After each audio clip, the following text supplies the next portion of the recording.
Twilio and specifically their Flex and TaskRouter products. And yeah, we're just really excited that you can be here. And my name is Larissa. I am a tech lead and developer at Grayshore. I work with Paula, and I'm sharing my screen. Yeah. Let's see. Okay, I think everyone can just see the presentation mode now. Yeah, yeah. Looks good. Okay, thank you. And I guess before I start, I just want to call out, give a big shout out and thanks to Twilio and specifically to Lindsay Hamoudi, who is our main contact there, who was gracious enough to provide many of the graphics and content for this presentation. I think he's actually on the call. So hi, Lindsay. And so yeah, some of these are Twilio proprietary graphics that they have kindly shared with us today. So jumping right in. So the Twilio API, or the Twilio per Wikipedia, is a cloud communications platform as a service that allows developers to programmatically make and receive phone calls, text messages, and perform other communication functions using its web services API. So it has APIs available for all types of communication features that you can include in your web applications. It enables cross-channel communication and like admin across a single platform. It's really cool. I know that like years and years ago, I was in a like a code boot camp, and for one of our like projects, we built an app, and we actually used the Twilio API to do automated text messages alerting users of the weather conditions in their area. And that was just like a great learning tool for me. And they actually offer like a free credit account to get started with those individual APIs if you want to just jump in and explore. And then pricing levels based on services and usage after that. I don't think that Flex is actually included in, I think Flex is an enterprise level product. Maybe someone from Twilio can correct me if I'm wrong, but the individual communication APIs are available through that. So just a little background about Twilio. So it was traditionally a provider of just the low-level communication SDKs to developers. And then around, so Flex was kind of arrived around like 2018, 2019, and that was to address the common needs of contact center implementations. So a big market for Twilio is a lot of clients are in like marketing, contact center, sort of, I guess, mass communicate, direct one-to-one communication platforms. And so the idea with Flex was to deliver a flexible UI as an interface for developers to build their contact center upon. They have, so you kind of have, and it's all built on what's called like the super network, and then we have different channel APIs that are usable, and then sort of at the top is Twilio Flex, and then another product called marketing campaigns. They also offer quality assurance tools and other newer initiatives, such as like event streams that help sort of simplify Twilio events. So, and regional Twilio that allows for data sovereignty by geolocation. It's very cool. So our use case, Grayshore has a client that is a global exam administration enterprise, and they do test proctoring mainly for like professional certification exams, that kind of thing. And they prior to COVID, they were primarily like 95%, I think, brick and mortar on-site exam proctoring. But of course, after lockdowns, they needed a reliable, secure, scalable remote proctoring system that was cloud native, really fast.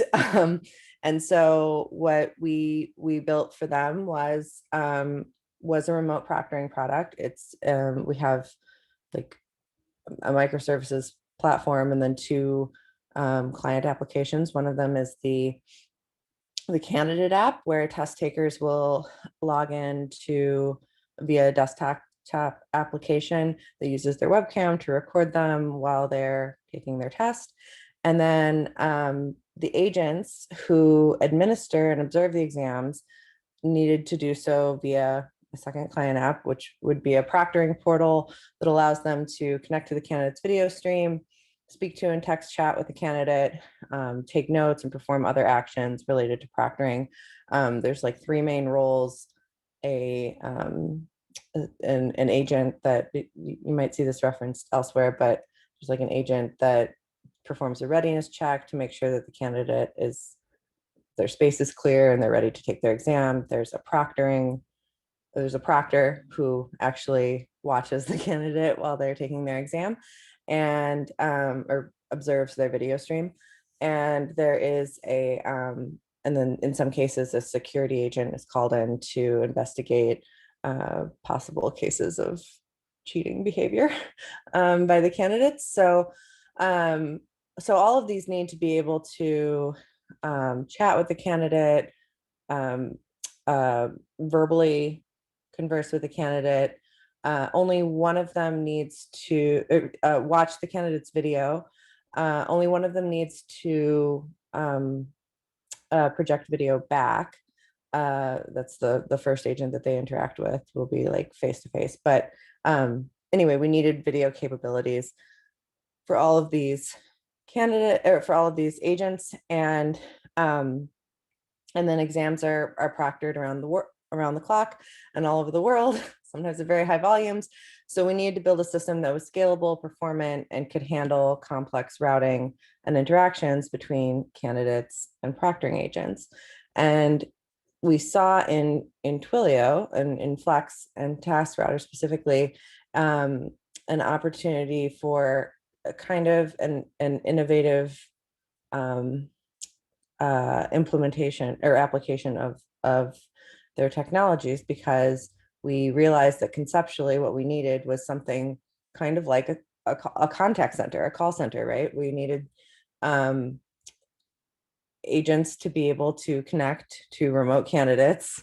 Sometimes in the case of the proctor agents, they'll have multiple candidates that they're observing at a given time. And so, needing to connect to like 8 different candidates at a time, chat with all of them. So we went with Flex. So you can kind of think about Flex. So it's a framework. Flex is the UI sort of interface that allows companies to kind of standardize, but also customize, provides an out of the box customizable UI that companies like ours, or who are interested in setting up like a contact center platform, can kind of use and customize without having to rewrite from square one their whole UI implementation for their contact center. So it's a UI framework. It's React and Redux components that are built on top of the Twilio SDKs. So it's actually when you are, so it's in the form of like Flex plugins. So you would write your customizable React code around a Flex plugin that then gets deployed to Flex. And that's sort of sitting on top of a multi-channel, multitasking routing engine powered by TaskRouter. And then the IVR platform and contact center infrastructure that is sort of under that, is powered by something called Studio Autopilot and the Super Network. So, and the kind of background on this is that like Twilio years ago, they were building basic telecom components like programmable SMS and programmable voice. And you could also send text messages. They had all of these sort of individualized communication functions, but they noticed that people were building call distribution centers for systems for contact centers. And so they built TaskRouter so that there was a unified implementation of this, and you didn't just have to reinvent the wheel using the basic communication APIs. And that way customers could use the APIs that Twilio provided to distribute calls to many agents. And then they noticed that, you know, people were working very hard to build these elaborate call center user interfaces. So they decided to build out a programmable UI framework to make life easier for customers. So that's what Flex is. And so some things, so for instance, this is kind of one of a couple examples, but Flex kind of comes out of the box with multiple different panels and components that can be customized and kind of change to suit your preferred UI. But the sort of standard is that there are like side nav icons available. There's a task list pane. There's a task context panel. And what these do is these kind of correlate to what are called channels, which we'll get into, that so there's kind of an out of the box UI for a given channel. So for instance, like chat, we'll have a chat channel that different users are subscribed to, and then that corresponds to the Flex UI component of chat. And so this is how like chats typically look. Again, this is customizable. You can make small changes to it, but this is like a chat panel, and you can pull whichever panels that you would need into your UI to create the whole view. And the really important thing about this is that, so this is like, for instance, some just different things that are available out of the box. And again, these are all React components that can be customized in different ways. But as you can see, there's different task canvases, headers, side nav components. They have different icons that connect to different functions within the system. And the really important thing about this for us is that it made it really extendable. So for instance, like incorporating Twilio video was like a huge win for our client. I think typically not certainly not always, but typically most like contact centers would just use like the call and chat functions, right? Like, but because for our particular use case, we needed to have video, and Twilio had a video API, we could loop in the video in this case to have agents actually share video with the candidates. So that was like, I guess the extensibility of this UI framework was a huge advantage for us. So, so the Flex UI is kind of built on top of TaskRouter. TaskRouter is a standalone product, and this is what really distributes your candidate tasks. So, for instance, chat with video to workers by means of skills and queues and via a workflow. TaskRouter is the sort of the engine powering the routing logic for Flex tasks. And Those tasks, once created, they flow through a series of logic steps to determine which queue and even which specific worker or group of workers will be assigned the task. So these are kind of like the main TaskRouter concepts. So you have a workspace, which is like kind of your umbrella container for TaskRouter, and then with Flex, it's kind of it's one-to-one per project. A task is the fundamental unit of work in TaskRouter. So is this a call task? Is it a messaging task? Is it a chat? Is it a video task? And then TaskQueues handle our, and then you can also have custom tasks. So we have particular types. We have tasks that are, for instance, I'll go into examples, but only picked up by agents with, or workers in this case. I'll kind of use workers and agents a little bit interchangeably because our domain concept is agents, but in Twilio, those are workers.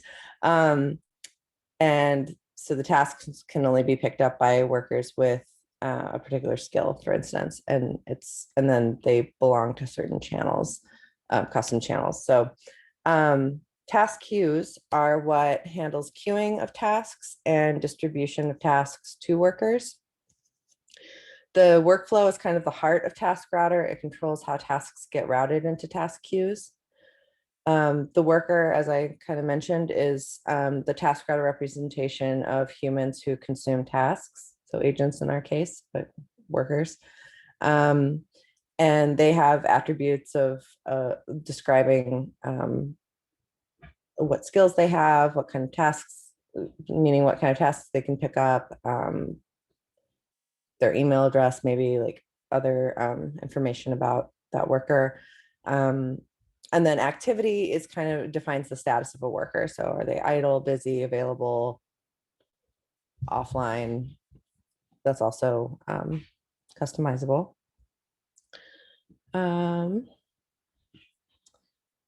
So tasks, again, this represents like a singular item of work that needs to be processed in some manner, such as like a phone call, a chat message, a text message sent to someone's phone. Tasks contain attributes which provide the context for routing and service. So attributes in our case might include what type of task is this? Is this a readiness check task? Is it a proctoring task? Is it a security task? That would also tell us what kind of worker it needs to go to. And then the sort of 5 main states of a task. So tasks have main states. These include pending, reserved, assigned, completed, or canceled. There's also wrapping up, but we'll get to that in just a second. And there are different timeout rules associated with each state except for assigned. So here's an example of what a task looks like. So you'll see in like, this is a typical task from our system, and it has a task SID. It belongs to a workspace, again, just one workspace per project in Flex. It belongs to a particular task queue directed there by a workflow. Also a task channel. We'll get into that, but channels kind of correspond to, well, the way that we use channels is primarily to define like the UI around different types of tasks in Flex. And it has a status, like has it been reserved or assigned to a worker yet? And then it has priority and also attributes. So in our case, the attributes are customizable. In our case, the attributes include like an exam session ID, conference ID. These are backend concepts for us, but also things that will help TaskRouter route the task to the correct worker. So those include, in our case, like skills needed, location, information like that. Okay, so going back to the task lifecycle. So a task progresses through a series of states, starting with pending until it's successfully ending with completed or canceled. These task dates they're closely associated with reservations that attempt to assign a task to a worker. So when a task is created, it starts out as pending. The task will stay in pending until a matching worker is found via a workflow. The workflow is an assignment, provides details on how a task is evaluated by a workflow to be assigned. Um, once the task has been reserved to a worker, to a matching worker, what that means is the task will kind of appear to the worker into typically, and in our case, the task will appear to the worker in the UI for them to accept or reject. And so once it's reserved, it will only move back to pending if the reservation is rejected, or the reservation timeout is reached. You can set say it times out after 30 seconds and it'll move on to try to be assigned to a different worker. If the reservation is accepted, it'll move to assigned. And you can also do multi-reservations. So that's where multiple reservations are created simultaneously for a task, and any of the workers that it's reserved to can pick it up first. And so in that case, it would only move back to pending if all of the reservations and either are rejected or timeout without acceptance. At any point until the task has been assigned, the task can be canceled. It's one of two terminal states for a task. The other is completed. Once a reservation has been accepted, the task is assigned. And this is the period where the work represented by the task actually gets done. So for example, if a task represents a voice call, the worker would be connected to the other call participant and they would have their conversation, and the task is in assigned status to that worker for the duration of the call. So it'll only terminate once it's completed. Once the call is completed, there's also a wrapping up state that I'm less so in a multitasking workspace, tasks will move to wrapping first when the state is automatically transitioned by the TaskRouter. And they can also be moved into wrapping by the API. If you do enable like wrapping as a status on your task, then it must be moved to completed via the API. And then a task will typically be deleted 5 minutes after moving into completed. So, okay. Channels. So I kind of mentioned before, but a channel is a method of communication which is important for multitasking. Flex has many built-in channels, such as like the web chat, voice, SMS, but you can also create custom channels, and that specify sort of the look and feel and behavior around how you want tasks that correspond to that channel or that fit in with that channel to be handled in the Flex UI. So for example, a custom Flex app plugin may look at a task channel to determine if it needs to render a custom task info panel or versus an out of the box Flex UI. And the task channel drives how a task is ultimately rendered. So for example, the chat tasks are rendered in the chat UI, call tasks get soft phone transfer features, etc.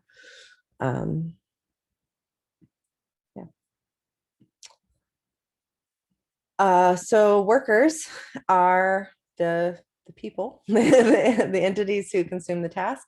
So in our case, workers represent individual agents.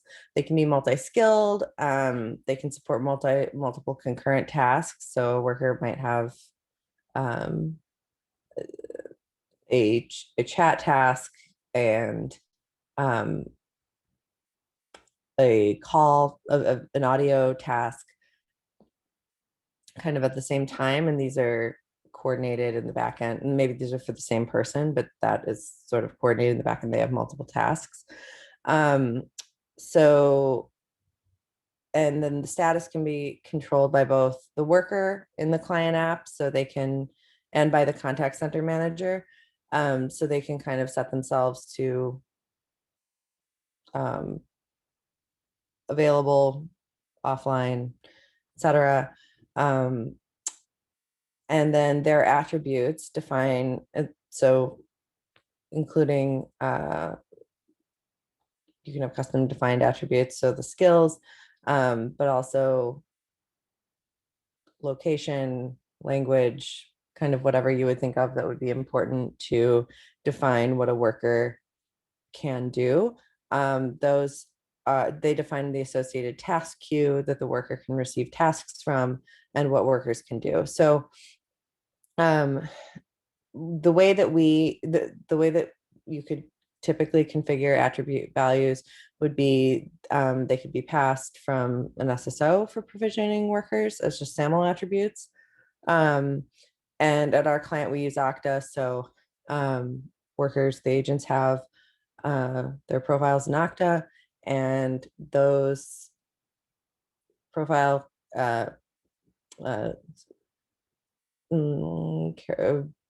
details, characters, those profile attributes are passed as SAML attributes to Twilio to populate their worker attributes.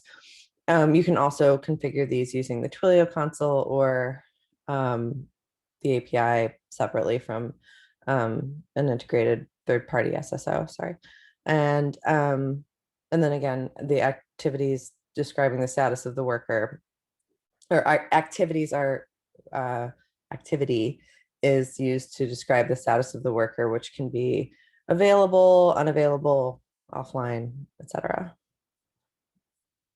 Are there any questions so far? Maybe not. So far, so good. I've Okay. got a couple comments that we'll share at the end. So, Okay, awesome. So this is an example of like a worker overview. I had to blot out a lot, but basically like they'll have their name, the workspace that they're working within, their current activity, their attributes. Again, like we use something called skills to help direct workers into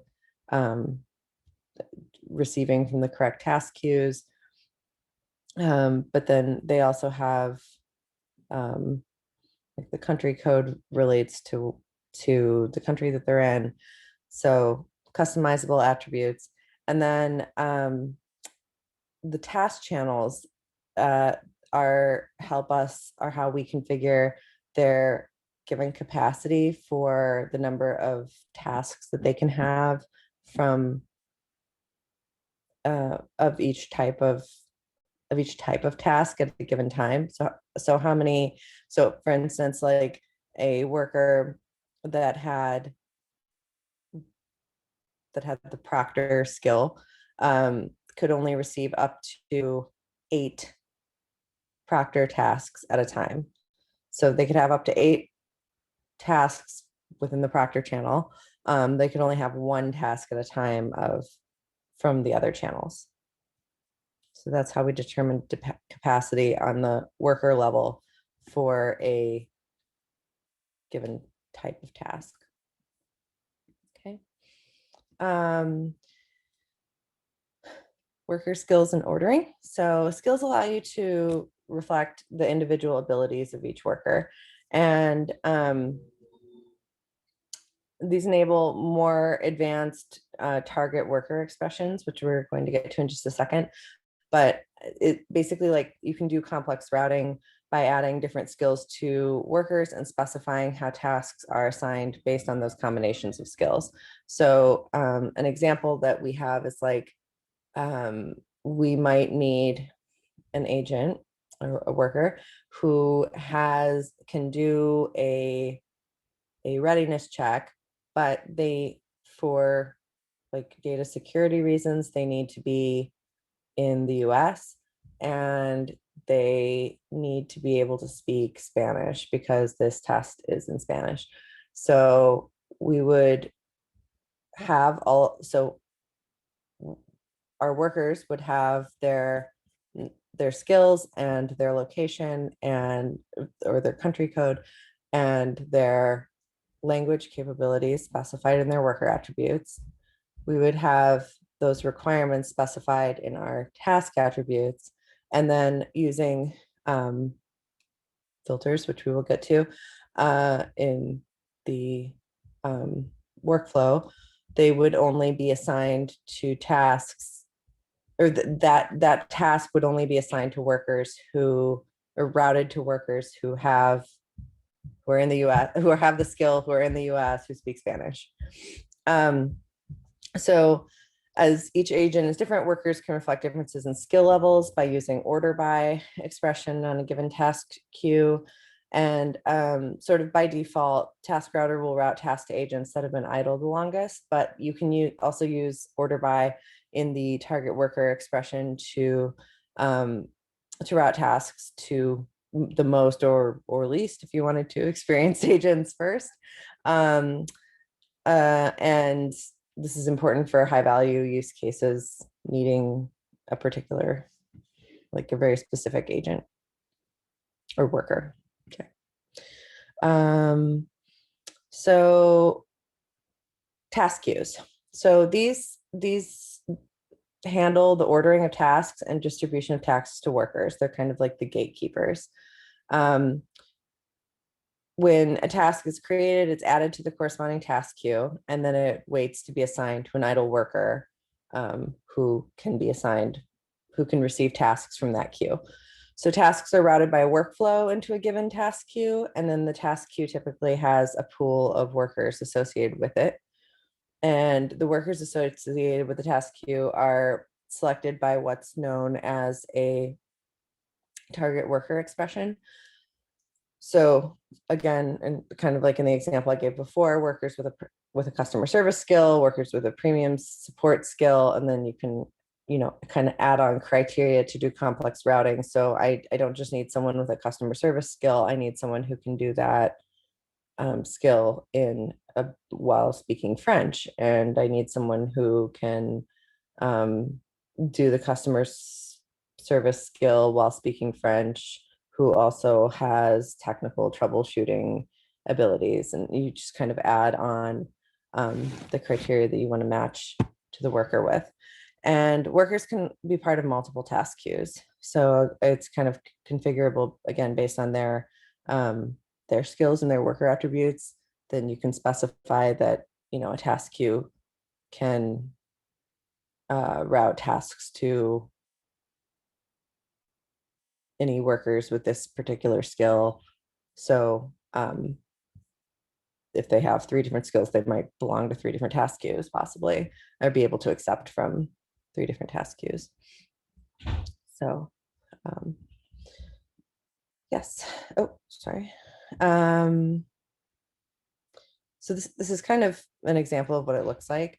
This is a task queue where the target workers are languages has Espanol and skills has support. So only workers with these attributes will be assigned tasks from this task queue. Only workers who can speak Spanish and have support can do the support skill will get tasks from this task queue. Okay. Lost my notes. There we go. Okay.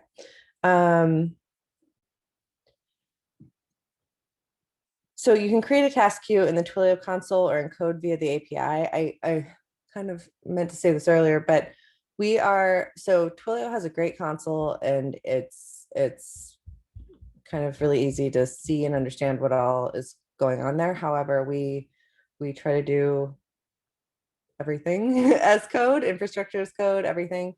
So we actually configure our Twilio workspaces using, we have a Twilio configuration repo, and we do everything as code. I did have a couple of really good questions along this same line, because there was a question about whether the screenshots you've shown here are from the Twilio console, but then we can tie that to your comments about how you can do things in the console, but we prefer to do it as infrastructure as code. Can you talk a little bit about that? Yes, so I use those screenshots because I think they're just visually more appealing for the presentation. But yes, I mean, we actually configure everything using everything as using infrastructure as code. So we have like a repo that deploys to our Twilio subscription, our Twilio instances, and allows us to write as code all of the, like, everything, our TaskQueue specifications, our workflow filters, our how tasks are configured, what attributes workers have. Everything can be done as code. And using and using the Twilio API, and then their sort of I guess it would be an API, the Twilio specific code for configuring those resources. Sorry, while we're on this topic, there was what did you use, and does Twilio give you a way to declare infrastructure as code? So the Twilio repo, what's it written in? Is it calling the Twilio APIs to establish the infrastructure from Twilio? Yeah, I think I want to say that the Twilio config repo is written mainly in is mostly, like, we have, I think I want to say that it's mostly language agnostic. We have ours is in TypeScript, because we're kind of using TypeScript, which is similar to React. Like it allows you to work with, like, ES6. We're using that sort of across the board for our front end client applications. And so our Twilio configuration repo is in TypeScript, and using sort of Twilio specific language from their APIs as well, to, like, for instance, like for configuring our task channel, we have a task channel service, and we just write that as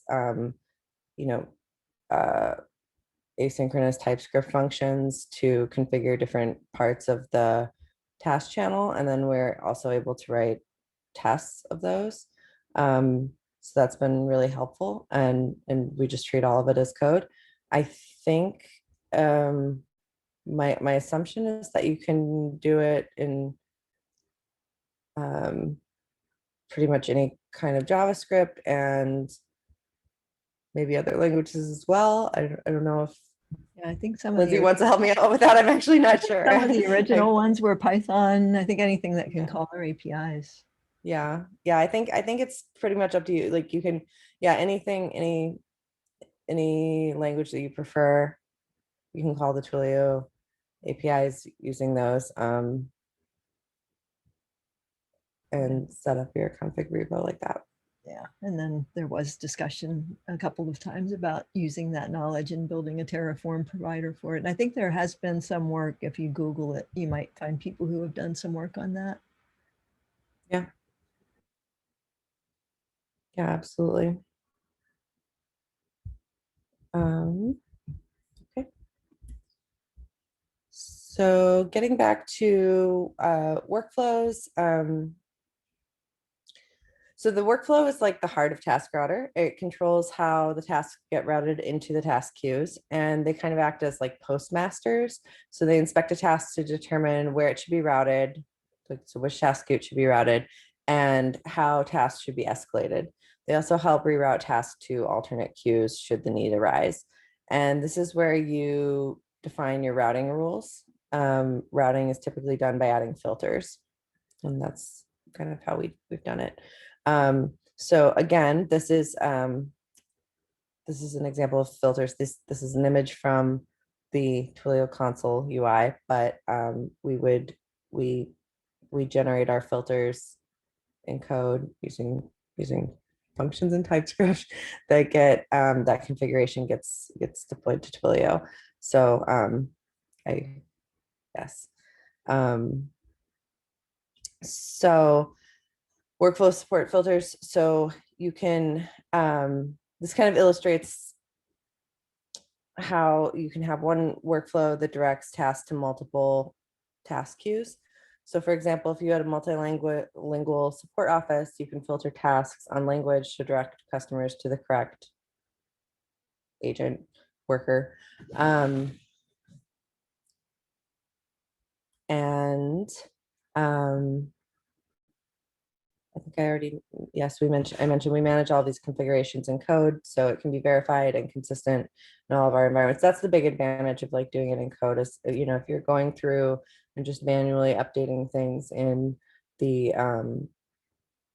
in the UI, I mean, it's not, you can easily make mistakes between different environments and have it fall out of consistency. Whereas if you're managing it in code, you know that you're kind of deploying the same configuration to every environment that you're working in. TaskRouter also supports time of day expressions that can be used in the workflow in both filter and target worker expressions. So this enables out of hours or weekend teams, which can be granular. Time of day routing saves you a lot of hassle. So you don't have to implement your own time-based application code. That's pretty cool. And then kind of more on filters. We just saw an example, but the filters define the routing rule for the task. So it has basically the components are friendly name, expressions, priorities, priority and targets. The expressions are the sort of Twilio domain specific language that let you route on the attribute associated with the task. Targets determine which task queue you route things to and who you target. So again, like you have workers associated with a task queue. The target of the filter tells you in the workflow which task queue to direct tasks into. You can specify multiple targets per task queue. You can kind of order them by within a filter. You can order them by what is sort of by the most to the least specific, so that it will evaluate and assign based on like the first true statement. So for example, we have tasks that in some cases need to be proctored by a worker in a particular country. So we have a filter that says if this task has a country requirement, a location-based requirement, it must be assigned to a worker with the same who is in that country with the same country listed in their worker attributes. If it doesn't have that, it can be assigned to any worker in the task queue. So it kind of specifies that order kind of specifies how tasks are assigned within a task queue. And you can optionally define priorities and timeouts, which allow you to do things like priority-based routing and escalations based on the time in the queue. And you can go one level deeper and specify worker expressions to further target specific workers based on their skills. So that's kind of what I was referring to. It's like you direct tasks into a particular task queue, and then you can say, using the filter criteria, you can say, well, if it has this additional requirement, this location-based requirement, it has to go to the first worker available in that queue that is in that country. Otherwise, it can go to any worker associated with that queue.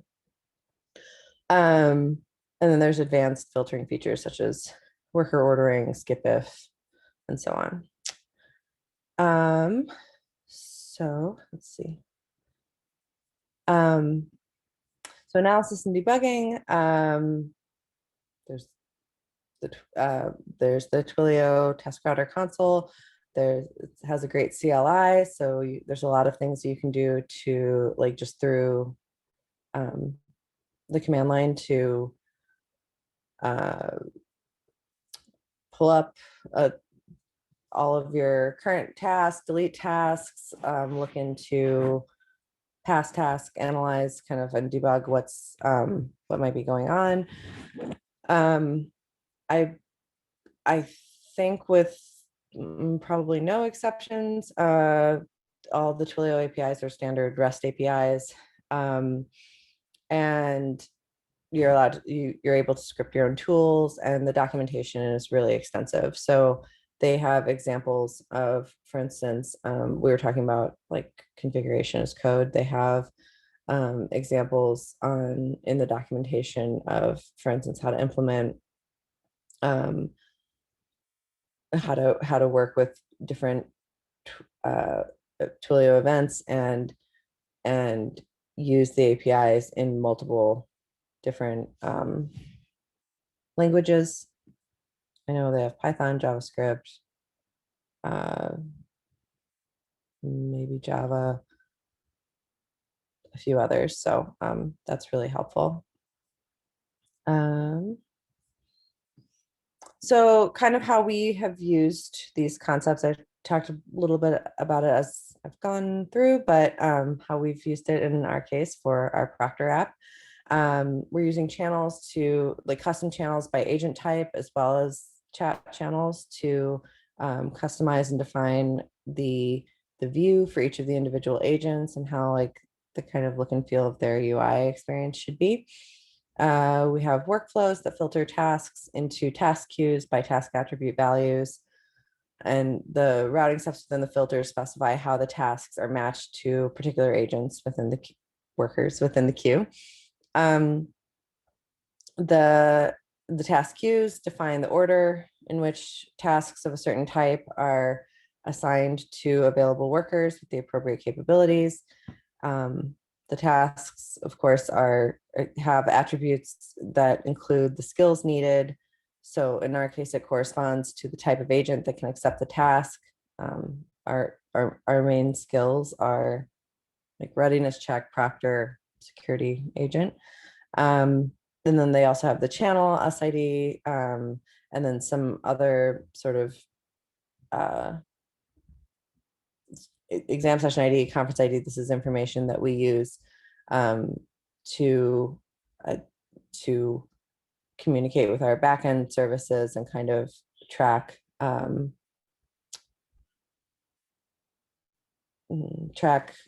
tasks related to an individual session through those. Our tasks are actually created. We have microservices that create the tasks. So we have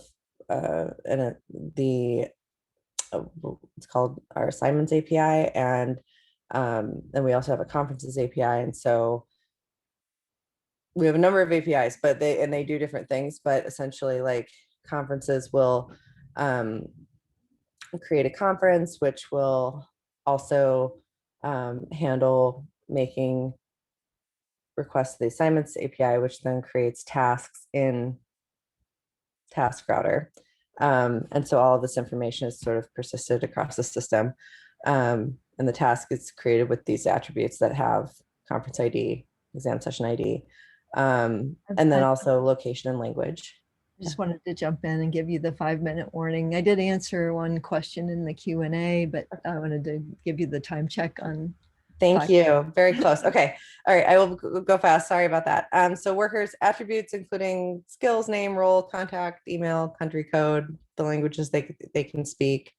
Some of the lessons learned, that it has its testing in our client app has been kind of a challenge. I think it's always the case when working with like a third-party software that, mocking tests and workers, simulating workflows, establishing an end functional testing with a WebDriver. We've kind of figured out how to do all of these things, but it was initially like a hurdle that we've had to get over.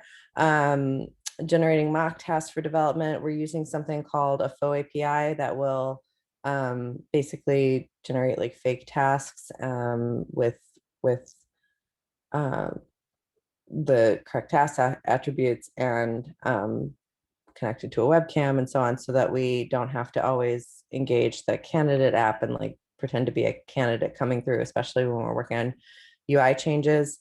Debugging TaskRouter has been kind of tricky. We've learned a lot along the way. And then, yeah, we're struggling with a few other things related to development and how tasks are processed, but overall it's been really good. And so this is last slide, just resources for getting started with Twilio and Flex. Pretty much everything's available on their website. I encourage you to check it out. There's a free credit for a trial account. They have extensive documentation, tutorials, support resources, and you can, and they also have a blog and community forums once you sign in. So join the conversation. And yeah, thank you. I got a question here. Questions, yes. Just to clarify, the UI is Flex as basically a container, but the UI is customized with our custom React plugins. Is that how you would put it? Yeah, basically, I mean, Flex is sort of the UI that they provide out of the box, and then using your React code, you can customize Flex. So Flex provides a number of like out of the box components that then you can kind of arrange differently and also customize within the components to create the specific UI experience that you want. But yeah, I would say that the Flex is the UI container and then our React code. And then I'm typing in an answer that says the backend is .NET Core microservices deployed to Kubernetes, and those services call Twilio APIs to manage the delivery of proctored exams, basically. Yes. Okay. Yeah, thank you. There was a question in the Q&A for those of you that that didn't see it. It was, how can Twilio create APIs for services that do not have official APIs, for example, WhatsApp or SMS? And I did see a recent announcement. I put some links in the Q&A that Twilio did announce an API for WhatsApp for enterprise customers. And then the SMS API is one of many APIs that Twilio provides for its platform, because it provides an SMS platform and APIs into that platform. There's a lot of great developer documentation. Yep. Thank you, Paul. I know we're at the top of the hour. I want to thank everybody for joining. And if there are any other questions, hit us up at Women Who Code Cloud, or Larissa's got her email here. Any last words of wisdom, Larissa? None. I thank you everyone for joining. I'm sorry we like ran up right to the end, but I appreciate you staying and the questions, and I am so happy to talk to anyone who wants to reach out, we can discuss more. I'm happy to connect, and thank you so much for coming. Thank you. Thank you, Larissa. I hope you guys have an amazing day. And thank you so much, everyone, for joining in. Thank you. Thank you.